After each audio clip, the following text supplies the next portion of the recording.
আপনার থাইরয়েডের সমস্যা যদি না কমান, আপনাদের ওজনটাকে আপনি কন্ট্রোল করতে পারবেন না। তাই থাইরয়েডের সমস্যার জন্য যে ওষুধ খাচ্ছেন সেই ওষুধটা সঠিকভাবে ব্যবহার করুন, এবং এই ওষুধটা ব্যবহার করলে পরে কিন্তু আপনার কিন্তু থাইরয়েডের সমস্যাটা কন্ট্রোল হবে, আর যা থেকে আপনি কিন্তু বাকিটাকে ওজনটাকে কন্ট্রোল করতে পারবেন। ভাইয়া, আমার একটা পার্সোনাল কথা ছিল আপনার সাথে। হ্যাঁ সোনি, আপনার পার্সোনাল কথা থাকলে, মালয়েশিয়া থেকে বলছেন, অনেক দূর থেকে, যদি আপনি এখন কমেন্ট করতে পারেন তাহলে কমেন্ট করুন, আর না হলে যদি বলেন যে পার্সোনাল ব্যাপারে একটু হিন্টস দিতে, আপনি যদি একটু বলুন অল্প একটু, তাহলে আমি এই বিষয়ে একটু বলবো। আর যদি বলেন যে না আমি আপনার সাথে পার্সোনাল কথা বলবেন, তাহলে আমার হোয়াটসঅ্যাপে আপনাকে যেতে হবে বা আমার ফেসবুকে আপনাকে যেতে হবে। তো হোয়াটসঅ্যাপে গেলে হোয়াটসঅ্যাপ লিঙ্ক ভিডিও ডেসক্রিপশনে পেয়ে যাবেন, তাহলে হোয়াটসঅ্যাপে কথা বলতে পারবো। আর যদি মনে করেন যে ফেসবুকে, তাহলে আমি সময় বের করে আপনার মেসেজের উত্তর অবশ্যই দেব। ধন্যবাদ। আর কেউ কমেন্ট করবেন? 35 লাইভে রয়েছেন, আপনারা অবশ্যই কমেন্ট করেন।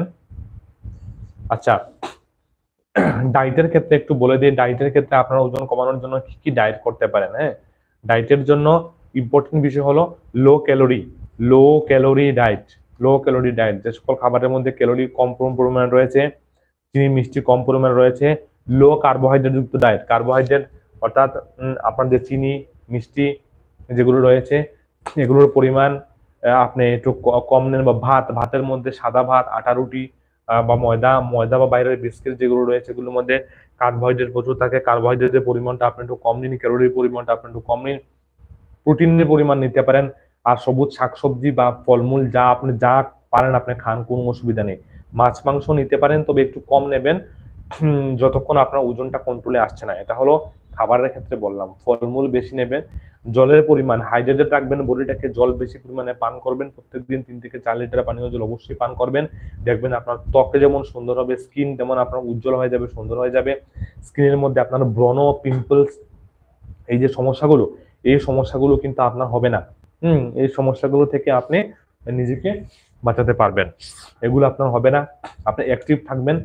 আর একেবারে যে পেট ভরে খাবারের অভ্যাসটা, সেই খাবারটা আপনি কম করুন, রাতের খাবারটা আপনি ছেড়ে দিন, বা রাতের খাবারটা হালকা কিছু খাবার নিন, তাহলে দেখবেন অনেকটা কন্ট্রোল করতে পারবেন আপনার ওজনটাকে। তারপর বলবো এক্সারসাইজ সব থেকে ইম্পর্টেন্ট। সপ্তাহে 5 দিন কমপক্ষে আপনাকে জগিং করতে হবে, এবং একটু স্ট্রেংথ এক্সারসাইজ সেগুলো আপনি করুন। সেগুলো আপনি করলে পরে গিয়ে দেখবেন আপনার ওজনটাকে কন্ট্রোল আনতে পারবেন। দেখুন বন্ধুরা, অনেকেই বলেন শর্টকাট, অনেক ওষুধের নাম জানা আছে বা অনেক মেডিসিনের নাম জানা রয়েছে যেগুলো শর্টকাট আপনার ওজনটাকে কমিয়ে দেবে। একটু বলি ভাই, এই সকল শর্টকাট রাস্তাতে আমি সবসময় ন্যাচারাল জিনিসটা বেশি পছন্দ করি। শর্টকাটে যখনই আপনি যাবেন তখনই আপনার সমস্যা দেখা দেবে, শর্টকাটে কখনো যাবেন না। আচ্ছা, আবু বলেছেন রেজাল্ট 331 FT4 রেজাল্ট এত। এখন আমার অনিয়মিত মাসিক, এটা কি থাইরয়েড সমস্যা? দেখুন, অনিয়মিত সমস্যা থাইরয়েড থেকে কন্ট্রোল, থাইরয়েড আপনার সমস্ত হরমোনের উপর কিন্তু প্রভাব বিস্তার করবে। থাইরয়েড প্রত্যেকটা হরমোনকে আপনার ইমব্যালেন্স করে দেবে, আপনার মেটাবলিজমটাকে ইমব্যালেন্স করে দেবে। আপনার পিরিয়ডের সমস্যা যেটা, সেটাও কিন্তু সেই সমস্যা থেকে কিন্তু আসছে। থাইরয়েডের সমস্যা যদি থাকে, আপনার অতিরিক্ত চর্বি থাকে, আপনি একটু আপনার গাইনোকোলজিস্টকে দেখান, সেটা কি থাইরয়েড থেকে হচ্ছে না অন্য কোনো কারণে হচ্ছে, সেটা কিন্তু বুঝতে হবে। দেখুন, অনিয়মিত হওয়ার বিভিন্ন কারণ থাকে। আপনার ইউটেরাসের বিভিন্ন প্রবলেম হতে পারে, আপনার হিমোগ্লোবিন কম থেকে হতে পারে, আপনার কোনো সিস্ট থেকে হতে পারে, আপনার কোনো টিউমার থেকে হতে পারে, ঠিক আছে? অন্যান্য বিভিন্ন কারণ থাকে, সেগুলো থেকেও হতে পারে, থাইরয়েড থেকেও আপনার হতে পারে। সো সেই বিষয়টা আপনি এভাবে শুধু বললেই হবে না, আপনাকে ভয় দেখে কোনো লাভ নেই। আমি বলবো একজন গাইনোকোলজিস্টকে, আপনি যেহেতু সমস্যাটায় ভুগছেন সেটা নিয়ে, কাইন্ডলি আপনি একজন গাইনোকোলজিস্টের কাছে যান, গেলে উনি আপনাকে সঠিক পরামর্শ দিয়ে দেবেন। দেখুন, বড় কিছু যদি হয়, বড় কিছু থাকে, সেখানে ধরা পড়বে, আর তাহলে আপনাকে প্রপার ট্রিটমেন্ট আপনাকে কিন্তু করতে হবে। তাহেল, থ্যাংক ইউ সো মাচ, আপনি কমেন্ট করলেন, এই প্রশ্ন নিয়ে আলোচনা করলেন। আমি বলবো, রিকোয়েস্ট রাখবো, আপনারা রোগ নিয়ে ঘরে বসে থাকবেন না। আচ্ছা, আর কেউ রয়েছে নাকি একটু কমেন্ট করুন।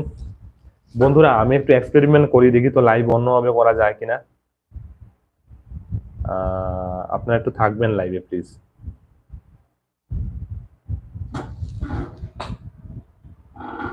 আচ্ছা, এটাকে গ্রিন স্ক্রিনও করা যায়।